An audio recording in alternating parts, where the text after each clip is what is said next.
जय माता दी दोस्तों, जय छठ मैया। जैसा कि दोस्तों तिथि मैंने पहले ही बता दिया है अपने वीडियो में, यह जो है हमारा छठ का पर्व है। प्रत्येक वर्ष ये लोक आस्था का पर्व माना जाता है और इस व्रत को सभी सुहागिन महिलाएं करती हैं अपने संतान के लिए, अपने परिवार के लिए, पति के लिए।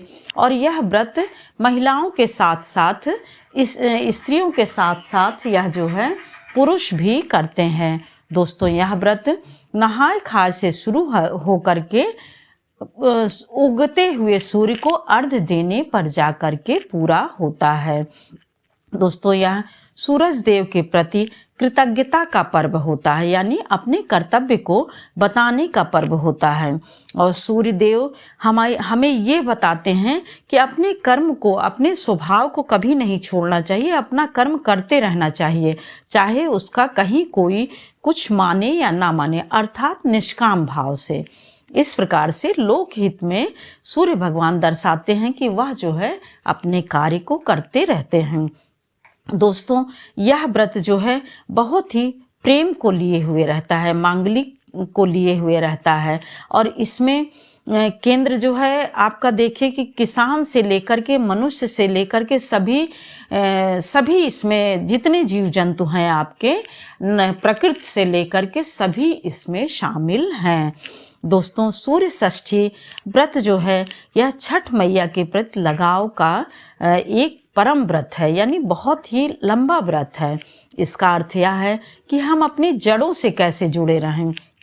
जड़ों का अर्थ ये है कि जो पौराणिक यानी पुराने समय से जो ये कथाएं चली आ रही हैं, सुंदर सुंदर जो हमारे विचार चले आ रहे हैं, सुंदर जो रीति रिवाज चले आ रहे हैं, उनको पकड़ कर रखना, उनके प्रति लगाव को दर्शाना ही इस व्रत को दर्शाता है। सूर्य के प्रति यानी अपने भाव को दर्शाता है। प्रकृति की इस समय जो है आप देखिए कि खिली खिली रहती, चारों तरफ उसकी रम्यता सौम्यता बहुत ही दिव्य रूप लिए हुए रहती है। यह पर्व 4 दिवसीय, जैसा अभी हमने बताया कि 4 दिवसीय यह महापर्व होता है। तो दोस्तों इसमें पहले दिन यानी आज 28 तारीख से पहले दिन नहाय खाए कार्तिक शुक्ल की चतुर्थी तिथि से यह प्रारंभ है, यानी आज से 28 से उस दिन नहाय खाए यानी नहा खा करके पूजा की शुरुआत यानी व्रत की शुरुआत की जाती है। दूसरे दिन शनिवार को यानी 29 तारीख को दिन भर व्रत रहेंगे, इसको खरना कहते हैं। और यह कार्तिक शुक्ल पंचमी तिथि को है, जिसमें दिन भर उपवास के बाद रात को गुड़ की खीर और घी चुपड़ी रोटी खाते हैं। उसी के साथ दोस्तों रविवार 30 तारीख को मुख्य दिन माना जाता है। इस दिन यानी व्रत रह करके शाम को डूबते हुए सूर्य को अर्घ्य देना होता है। चौथे दिन सोमवार को यानी आपका उगते हुए सूर्य यानी 31 तारीख को उगते हुए सूर्य को अर्घ्य देना होता है। दोस्तों यह व्रत किसी नदी, पोखर, तालाब, गंगा, जमुना कहीं भी क्या करते हैं कि श्रद्धालु लोग, व्रती लोग घाट पर जाते हैं। वहाँ पर बड़ी बड़ी बांस की टोकरियों को लिए हुए, बांस की टोकरियाँ 2-3 होती हैं, जिसमें चूंकि बहुत सारा सामान रहता है इसलिए 2-3 टोकरियाँ रहती हैं, 2-3 सूप रहते हैं, लोटा थाली रहता है, दूध गंगा जल रहता है, गिलास लोटा रहता है, वस्त्र हो गया, धूप दीप हो गया, दीप भी छोटे बड़े दोनों रहते हैं, और नारियल हो गया, पानी वाला नारियल, और साड़ी कुर्ता पैजामा यानी जो उनको व्रती लोगों को बाद में पहनना होता है, और सुथनी हो गया, अदरक का हरा पौधा यदि मिल जाए, और विशेष सबसे ज़्यादा गन्ने का लेना पड़ता है पौधा, जो कि हरी पत्ती लिए हुए होता है। गन्ने का पौधा पूरा हरी पत्ती लिए हुए लेना होता है। शकरकंदी हो गया, शहद हो गया, कुमकुम रोली, पान सुपारी, ये सब चीज़ें पूजा की पूरी सामग्री यानी रखनी होती है। इसीलिए बड़े बड़े बांस के 3 टोकरे, 2 टोकरे, 4 टोकरे रखना पड़ता है।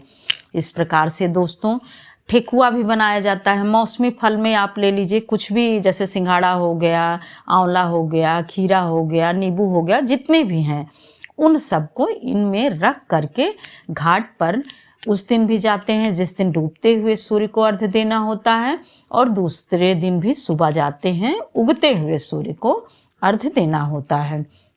अब रही खाने की बात, तो देखिए पहले दिन तो ये चने की दाल, कद्दू की सब्जी और भात खा करके यानी चतुर्थी को शुरू करते हैं। पंचमी को जैसा कि मैंने बताया ही, और षष्ठी तिथि को ये निराजली 36 घंटे का व्रत रहते हैं। फिर ये दोस्तों 31 तारीख को यानी कार्तिक शुक्ल सप्तमी की सुबह उगते सूर्य को अर्घ्य देते हुए सूर्योदय से पहले ही, जैसा कि मैंने कहा कि ना पानी में खड़े हो जाते हैं, तो जैसे ही सूर्य निकलता है उनको अर्घ्य देते हैं और फिर सभी को प्रसाद वितरण करते हैं, अपने परिवार को सबको साथ में टीका करते हैं और सभी जल चढ़ाते हैं। उसके बाद फिर यह प्रसाद ग्रहण करते हैं। इस प्रकार से दोस्तों 6:31 तक यह शुभ घड़ी में प्रसाद ग्रहण कर लेते हैं और इस प्रकार से घाट पर प्रणाम करके सभी को प्रसाद वितरित करते हुए, खुद भी पारण करते हुए अपने परिवार के साथ खुशी खुशी अपने घर आते हैं और फिर प्रार्थना करते हैं कि छठ मैया फिर अगली बार इसी तरह धूमधाम से मैं आपकी पूजा करूं। सपरिवार आपके चरण में सूर्य भगवान हम सदैव कृतज्ञता को जाहिर करते रहें, यानी हमेशा आपके प्रति लगाव बना रहे। जय छठ मैया, जय सूर्य देव।